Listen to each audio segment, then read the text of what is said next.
So ayun guys, another day, another work na naman.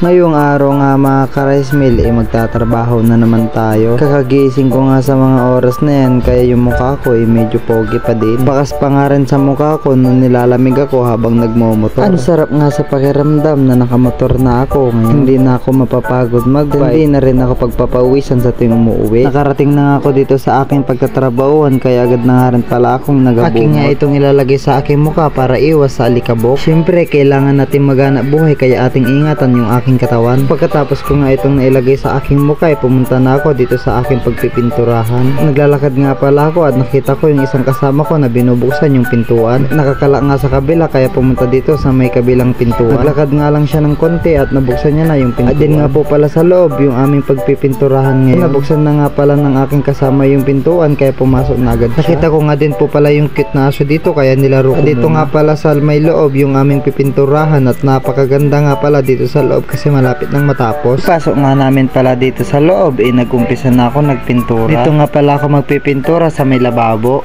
Nagliha nga pala ang aking ginawa dahil kahapon nag-primer ako. Medyo masakit nga sa likod at sa leeg dahil maliit yung lababo. Oras na nga rin pala akong nagliha, alas 9 na, kaya merenda na naman. Yan na naman yung paborito ng isa dyan. Medyo kukunti pa nga yung kanilang nailuto dito, kaya naghintay kami ng ilang minuto pa. Hotdog at siomay pa lang yung kanilang nailuto. Yung isang kasama ko nga pala bumibili na dahil gutom na daw. Patapos nga rin pala namin magmerenda, umakyat nga pala ako dito sa may taas kasi susunod na aking gagawin. Umakyat na nga rin pala ako sa mga oras na yan. Pagkaakyat ko nga pala dito sa may second floor, umakyat na din pala ako ng indamyo. Mataas nga pala itong bakal na aking pipinturahan, kaya medyo kabado ako nung pag-akyat ko. Dahil nga sa sobrang kaba ko, kaya gumawa ko na para They don't love you like I love you. Wait, they don't love you like I love you.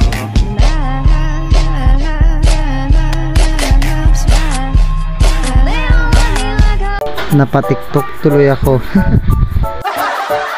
Nagumpisa na nga rin pala ako mga ka-rice mill na nagpintura dito sa may taas. At bigla ko nga naalala hindi ako nakapaglagay ng karton dito sa may baba. Kaya nung naalala ko bumaba agad ako.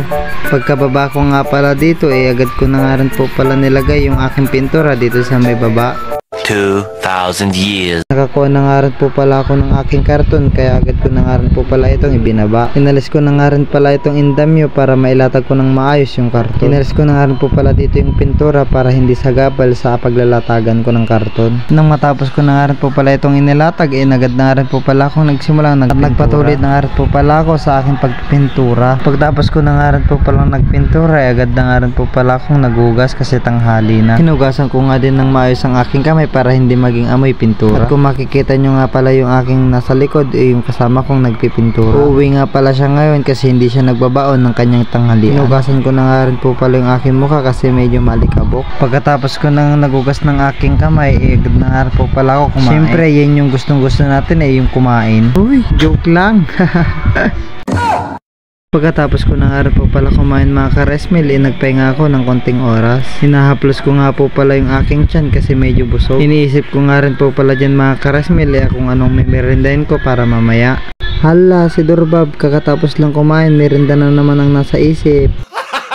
Gago! Ngayong tanghali na naman mga ka-rice mill, iba na naman yung ating gagawin. Maghahalo nga pala ako ngayon ng pang tiles ng aking forma. Inutusan nga rin pala ako kasi wala siyang kasamang labor. Nalo-halo ko nga rin po pala ito mga ka-rice mill para maghalo yung simento at yung buhangin. Ilang beses ko nga po pala itong hinalo mga ka-rice mill para maging maayos yung pagdidikit ng tiles mamaya. I-fast forward na natin mga ka-rice mill. Ito na nga mga ka-rice mill yung magandang timpla ng ating halo. Medyo tuyo nga po pala ang ating haloy na simento at buhangin kasi tiles lang naman. Hindi kasi siya pwedeng basa pag nagtatiles. At dito nga pala mga ka-rice mill yung aming itatilesa. At ganyan nga din pala kaluwang yung aming tatilsan mga ka-rice mill. Nakaabang na nga rin po pala yung tansi ni Forman. Nabit nga rin po pala yan kanina. Halo ko na nga rin po pala itong simento agad na nga rin po pala ako naglagay sa may timba. Pagkalagay ko na nga rin po pala ng halo sa may timba, agad ko na rin po pala ito binuhat. Na nga rin po pala kami mag-tiles ng aking Forman, kaya agad na nga rin po pala kami pumunta dito sa may harap. Ito nga po pala kami nagtatambay tuwing hapon dito sa may gasolinahan sa may harapan. At sa panonood at pagsuporta sa aking mga video, ingat kayo palagi. Peace out.